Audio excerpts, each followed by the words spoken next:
आज आप क्या सिखाने वाले हैं? आज मैं प्रूनिंग और ट्रेनिंग के बारे में, जो मैंने इतनी सालों से मतलब प्रैक्टिस कर के सीखा है, वो बागवानों को बताना चाहूँगा जी।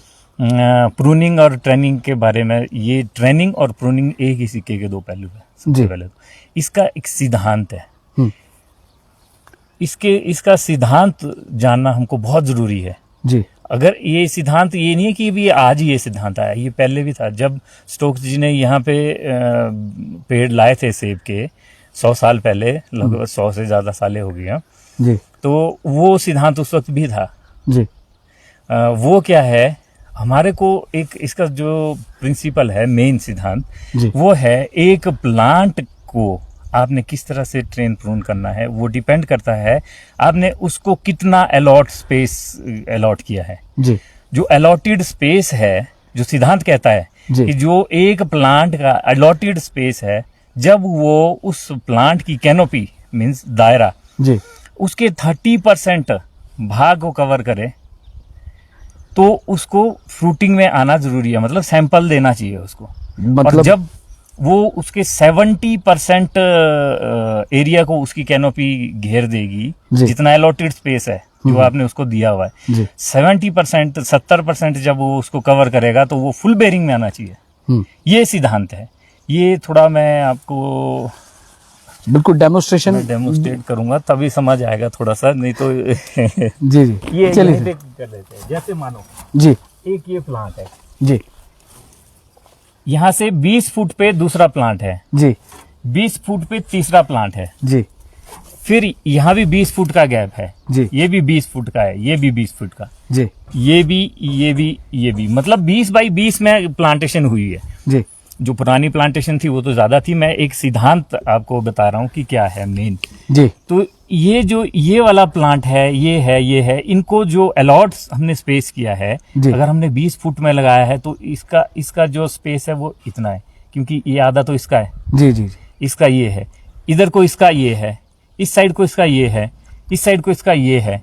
ये बनाई ये 10 बाई 10 जी, मतलब 10 फुट इधर, 10 फुट इधर, 10 फुट इधर, 10 फुट इधर। हमने इसको टोटल 100 स्क्वायर फीट अलॉट किया है स्पेस। जी, मतलब 10 बाई 10 का एक कमरा समझ लो। जी जी जी। 10 बाई 10 का जितना कमरा है उसके सेंटर में आप प्लांट लगा दो, ये लेके चलो जी। तो जब ये जो प्लांट है इसकी कैनोपी मतलब दायरा जी, इसके 30% यानी कि 30% बना इसका 30 स्क्वायर फीट, 30 स्क्वायर फीट में होगा ये प्लांट, तब इसको सैंपल में आना जरूरी है जी।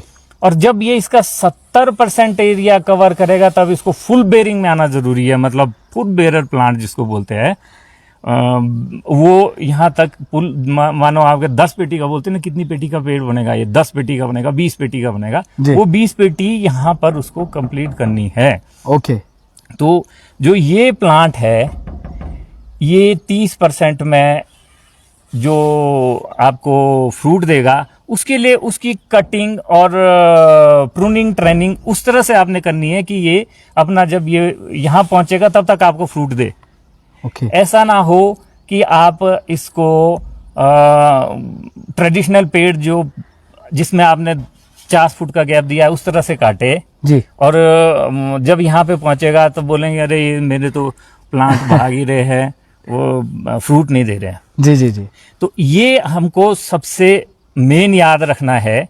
अगर ये दिमाग में हर किसान के होगा जी, तो किसी को भी ट्रेनिंग प्रूनिंग में समस्या नहीं होगी जी। और पहले प्रूनिंग ही होती थी, ट्रेनिंग अब इसमें आई है जी खिमटा जी। ये आप अब जैसे कईयों के दिमाग में है कि ट्रेनिंग क्या है। पहले तो हम प्रूनिंग ही करते थे, ये ट्रेनिंग क्या है। हमारे को अलग अलग स्टाइल से बोलते हैं। किसी ने कहा, कोई बोलता है यहाँ से काटो, इससे बाहर नहीं जाने दो, कोई बोलता है कि नहीं ये गलत है, इसको ऊपर जाने दो, कोई बोलता है नीचे करो। वो क्या है, अगर आप इस सिद्धांत को समझते हो आपका दिमाग में सब कुछ क्लियर हो जाएगा। अब मैं आता हूँ इसके असली उस पे जी। जब स्टोक्स जी ने 100 साल पहले प्लांट लाए थे, उन्होंने उस वक्त ट्रेंड किए कोई 10, 20, 15 जो भी आदमी है कटिंग के लिए जी, कोटगढ़ में आज भी वो प्लांट्स कई है, बहुत हेल्दी प्लांट्स है, उनका गैप 50 से 60 फीट का है जी। तो उन्होंने कितना 50-60 फीट जिसका गैप होगा और उसको अलॉट स्पेस कितना हुआ है, अगर आपने 25 फुट भी एक साइड को दिया, 25 इस साइड को, तो 600-650 से स्क्वायर फीट से ऊपर बन जाता है वो एरिया जी। तो उसकी जो 30% कैनोपी जब पहुंचेगी तो वो कितना टाइम लगेगा, कम से कम 20-25 साल वहां तक उस कैनोपी तक पहुंचाने के लिए लगते थे जी। सिद्धांत उस वक्त भी यही था कि 30% पे पहुंचा के सैंपल लेंगे। 20 से 25 साल में उस वक्त सैंपल आते थे।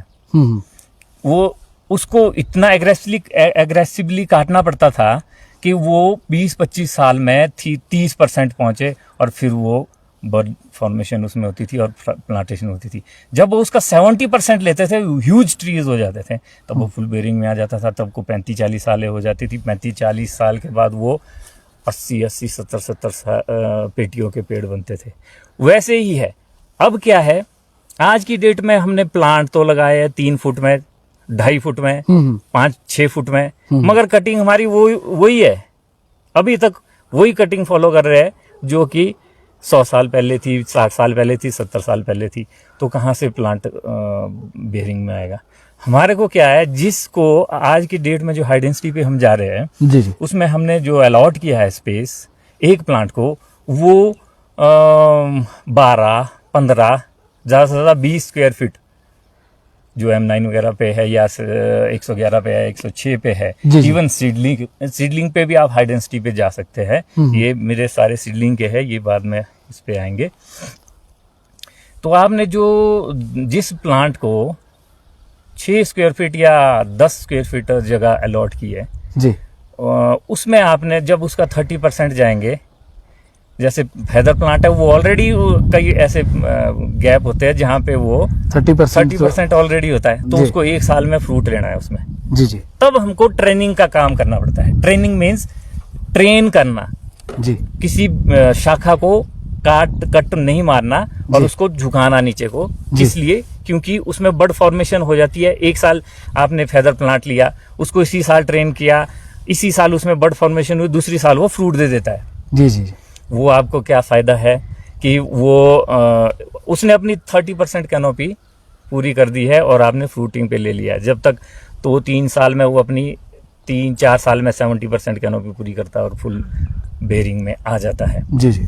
ये अगर हम ध्यान में रखें, तब जैसे सीडलिंग के प्लांट्स है हमारे, वो भी हमने जैसे अब आजकल जो कटिंग सेशन बहुत अच्छे कटिंग सेशन, कोई बागवान भी है, कोई बागवानी विभाग के कई HDOs वगैरह भी बताते हैं और भी कैंप्स लगते हैं। बहुत अच्छी जानकारी देते हैं। उसको समझना थोड़ा सा टफ हो रहा है लोगों को, क्योंकि हमारे जो बिगड़ चुके हैं, हमने जो 10 फुट के गैप में प्लांटेशन की है, हमने कटिंग उसकी वही की है जो 100 साल पहले की है, वो एग्रेसिव हो गया है। वो एक टहने से 20-20, 30-30 शाखाएं निकली है। अब उसको किस तरह से सुधारना है? उसको हम काट नहीं सकते। सुधारने के लिए हमको उसमें बैक आना पड़ेगा। वो भी 1 साल हम बैक नहीं आ सकते हैं। एक साथ हम बैक आएंगे तो कैंकर का खतरा होता है। और आस्ते आस्ते उसको हम बैक लाएंगे। इसीलिए कहते हैं कि वीक पे डालो। ये सब बागवान भाइयों के अगर समझ में आ जाए तो कटिंग, ट्रेनिंग और प्रूनिंग बहुत आसान हो जाएगी।